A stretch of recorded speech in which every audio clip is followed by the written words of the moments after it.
اور پھر ایسے ہی ہوا، دین کی خدمت کی، سب کچھ قربان کیا۔ اللہ تعالیٰ نے نبی پاک صلی اللہ علیہ وسلم حضور کی ذات ببرکات کو حضرت خدیجۃ الکبریٰ سے 4 بیٹیاں عطا کیں۔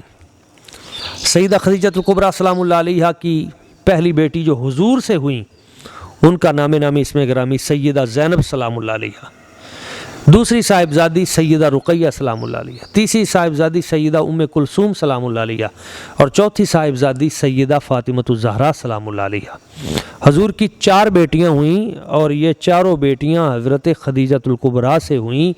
بعض لوگ یہ سمجھتے ہیں کہ شاید حضور کی یہ باقی جو بیٹیاں ہیں سیدہ پاک فاطمۃ الزہرا سلام اللہ علیہا کے علاوہ 3 بیٹیاں، وہ شاید پہلے جو شوہر تھے ان میں سے ہیں۔ نہیں، ان میں سے نہیں، یہ حضور سے یہ 4 بیٹیاں، 4 صاحبزادیاں ہوئیں حضرت خدیجۃ الکبریٰ سلام اللہ علیہا سے، اور حضرت جناب سیدنا عبداللہ طیب و طاہر اور حضرت سیدنا قاسم یہ بھی حضرت خدیجۃ الکبریٰ سلام اللہ علیہا سے ہوئے، اور حضرت ابراہیم یہ حضرت ماریہ قبطیہ حضور کی ایک زوجہ ہیں، یہ ان سے ہوئے۔